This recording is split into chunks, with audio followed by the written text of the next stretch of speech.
Farmers across regions of Brazil and neighboring countries are locked in a constant struggle against one of the most destructive creatures ever to invade their fields, the hybrid wild boar. What began as isolated sightings of escaped pigs has now turned into a nationwide agricultural crisis. These animals, born from a mix of European wild boars and domestic pigs, have evolved into unstoppable invaders capable of tearing through farmland and destroying entire harvests within a single night. They move silently, travel in massive herds, and strike under cover of darkness.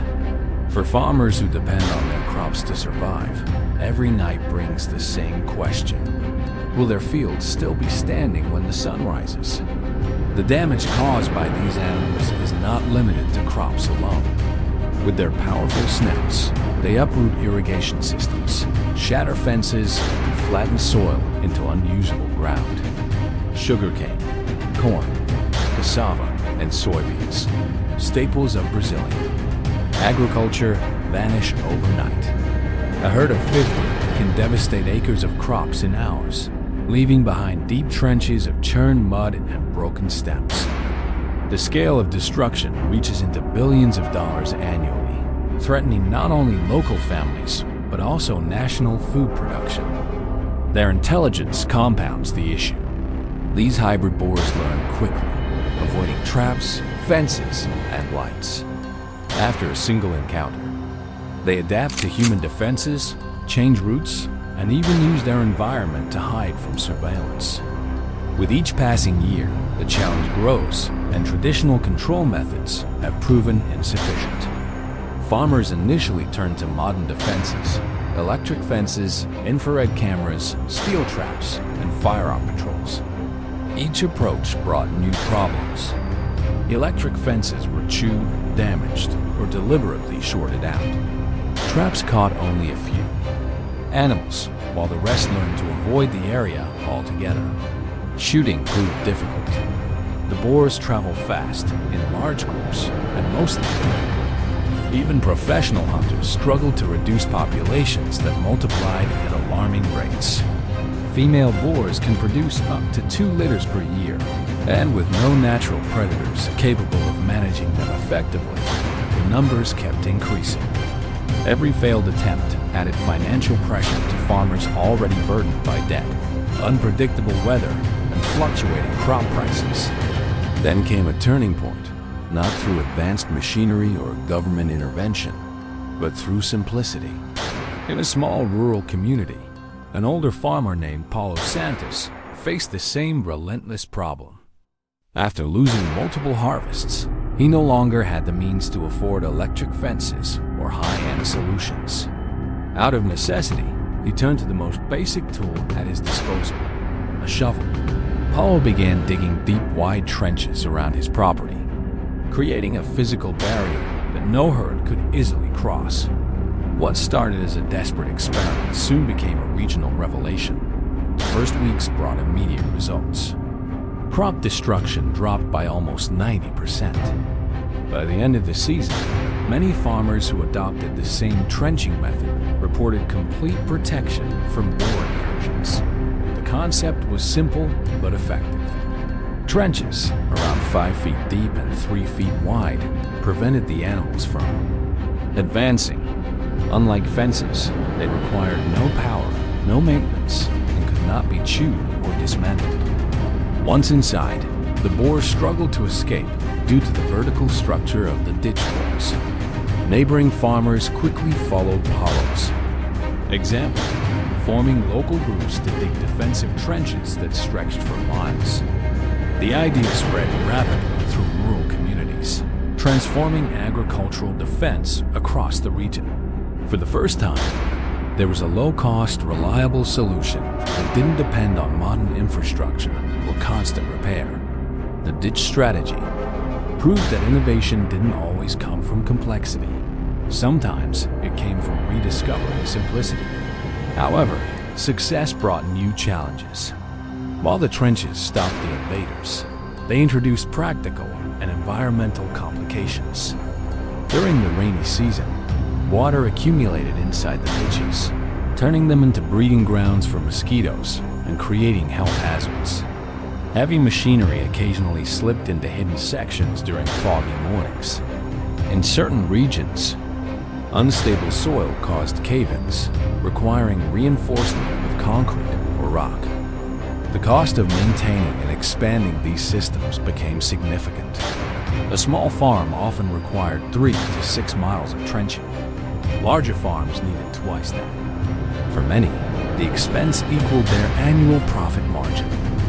Still, the farmers continued, because even with its flaws, the system worked better than any modern technology they had tried before. Over time, the ditch strategy evolved.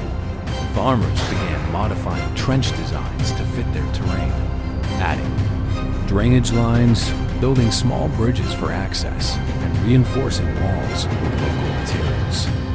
In flatter regions, they connected trenches into shared defense networks, linking neighboring farms into cooperative systems that redirected herds away from agricultural areas entirely. Communities began to function like organized defensive units, mapping animal routes and strategically adjusting their barriers to guide boars toward forested zones where hunting teams could manage them more effectively. This cooperation marked a shift from individual survival to collective defense, a form of agricultural unity that strengthened entire districts. What emerged from this transformation was a new mindset among farmers. They no longer saw themselves as helpless victims of nature, but as strategic defenders of their land.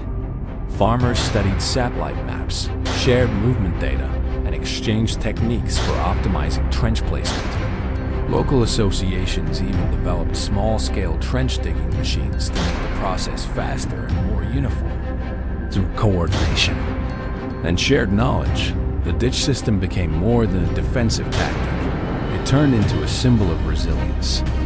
Yet, despite its effectiveness, the solution remained imperfect. Trench maintenance demanded ongoing labor.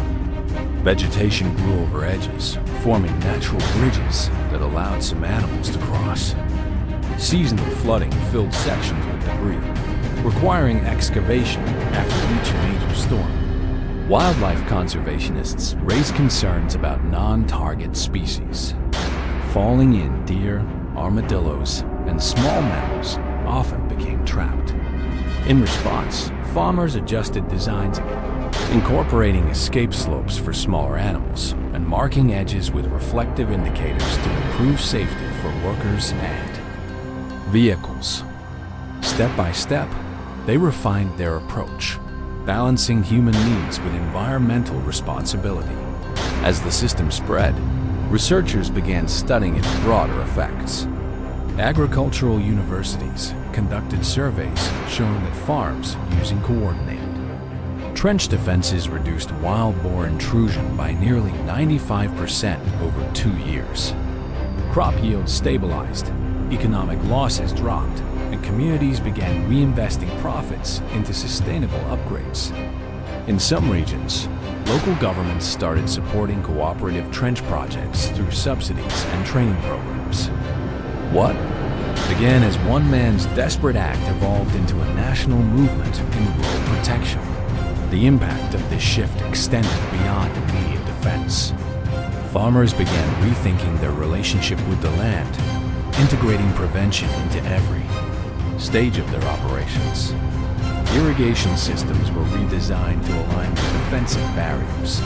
Machinery routes were planned to minimize accident risks. Even crop rotations and field layouts were adjusted to discourage boar movement patterns.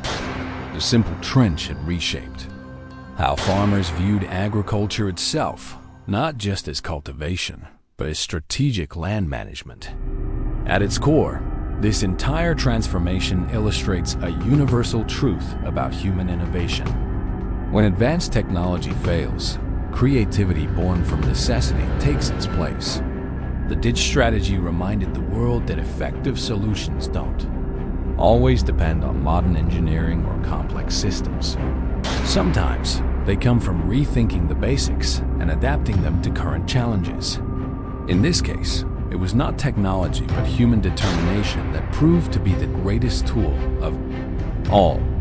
Each trench dug across Brazil's farmlands stands as a quiet monument to resilience, a symbol of what communities can achieve when forced to adapt under pressure. For many farmers, these defensive barriers are more than lines in the soil. They represent security, stability, and the preservation of livelihoods. The success of the ditch strategy doesn't just protect crops, it safeguards generations of agricultural tradition and ensures that families can continue feeding not only their nation, but countless others who depend on their work.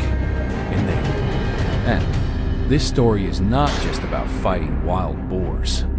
It is about persistence, creativity, and the human ability to endure when faced with overwhelming odds.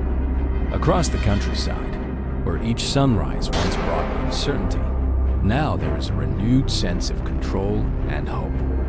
The farmers who dug those trenches did not just build barriers against animals. They built foundations for a stronger, more self-reliant future. Their quiet innovation stands as proof that when determination meets simplicity, even the most relentless challenges can be overcome.